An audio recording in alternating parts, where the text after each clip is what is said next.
Donc bonjour à tous, une nouvelle réaction à l'actualité de la semaine. J'ai eu quelques questions également qui m'ont été posées suite à mes dernières vidéos sur les manifestations d'agriculteurs en Hollande. Alors en Hollande, pour faire une analyse très précise de la situation des manifestants en Hollande, qu'on est amené à soutenir tout mouvement de manifestation qui inspire vers la défense des agriculteurs, à partir du moment que quelqu'un fait une action, il faut la soutenir. Simplement, il faut avoir quelques repères et quelques chiffres en tête. Sur les chiffres des exportations 2019, puisqu'on a les chiffres des fois en décalé, on va prendre l'année 2019 qui est bien stabilisée. Ça vous donne un curseur par rapport au pays. Un petit pays comme la Hollande, en termes agricoles, exporte 95,5 milliards d'euros 95,5 milliards d'euros d'exportations agricoles, soit 18,8% des exportations du pays. Vous voyez, ça représente presque 20% de leur exportation, ce qui n'est pas une paille. À comparer à la France sur 2019, nous on était à 64,9 milliards d'euros d'exportations agricoles, un grand pays comme la France. Donc tout ça pour dire que les mouvements de contestation, il faut savoir quel est l'objet de la contestation. Est-ce que c'est pour vivre mieux, pour recoller à des prix adossés à des coûts de production comme nous on a besoin, comme tous les producteurs européens ont besoin, ou est-ce que c'est une manifestation dont l'objet premier, c'est de continuer à produire plus, parce que là-bas ils ont des problèmes liés à l'environnement, notamment à travers les nitrates, mais pas que les nitrates.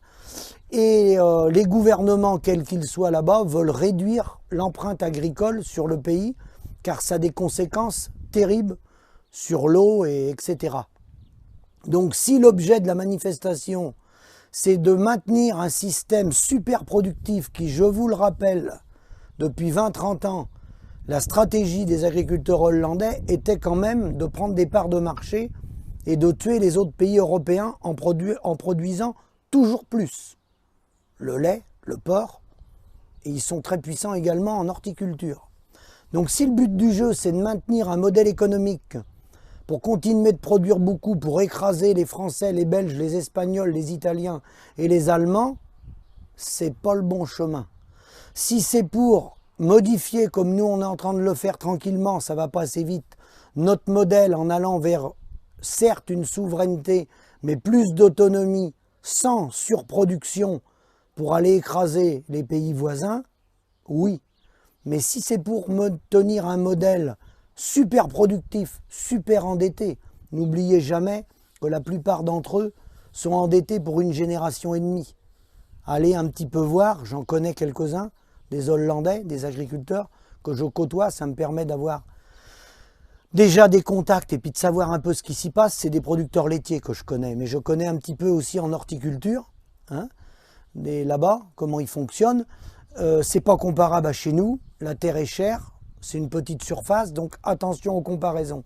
Mais si c'est pour toujours produire plus, maintenir des outils gigantesques, super endettés, qui, contrairement à ce qu'on veut bien nous faire croire, ils ne vivent pas mieux que nous, hein, je pense qu'on fait fausse route. Si c'est pour reconnaître le paysan à travers des prix, tout en modifiant progressivement le système agricole, parce qu'il est évident qu'ils ne vont pas changer leur système du jour au lendemain, ça c'est bien évident, c'est à voir. C'est une réflexion qu'il faut avoir sur du moyen et du long terme.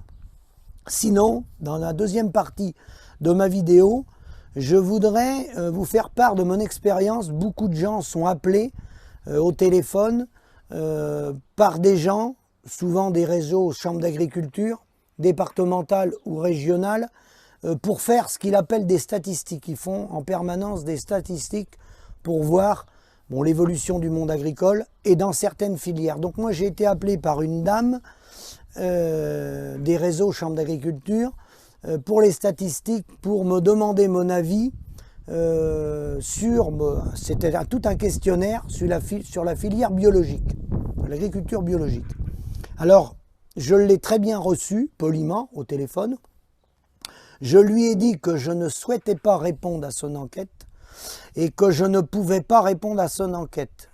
car moi je suis passé en bio, moi comme bon nombre d'agriculteurs, hein, et le contrat n'a pas été respecté. Je suis passé en bio, j'ai signé un contrat d'engagement avec des aides à la conversion sur 5 ans. Ce contrat n'a pas été honoré. Donc comme ce contrat n'a pas été honoré, moi j'ai honoré le mien. J'ai plus de phyto, j'ai plus d'engrais.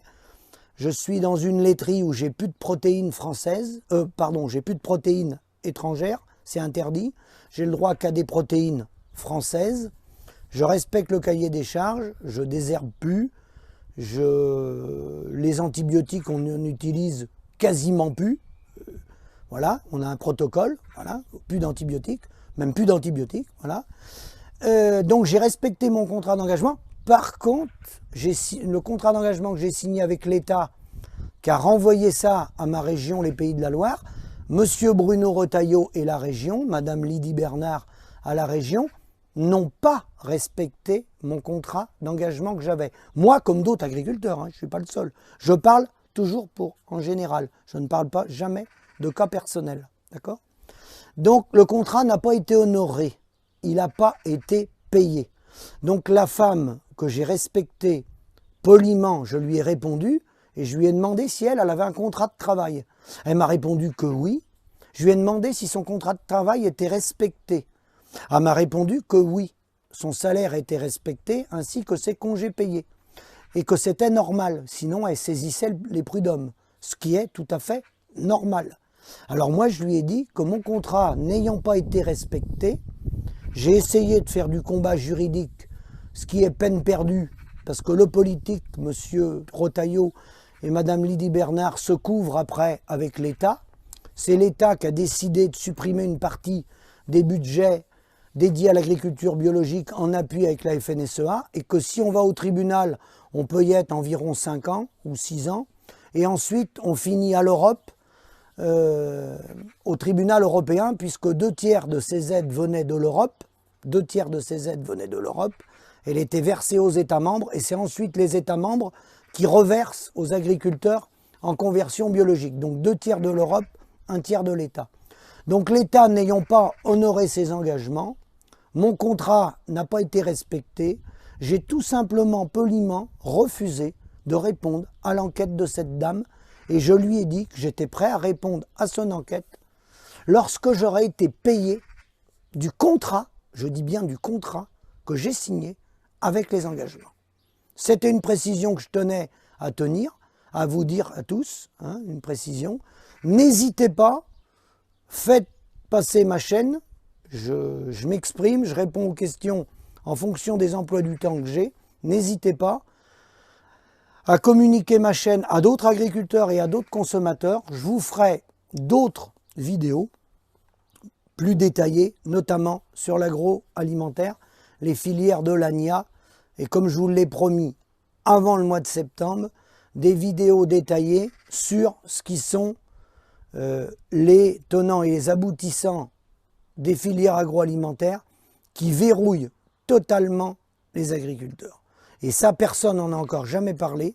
Je vais être un des premiers à soulever ces sujets-là, parce que bien entendu, le syndicat ne va pas vous parler de ces sujets-là, puisqu'il est financé directement ou indirectement par ces bras de l'agroalimentaire. À bientôt.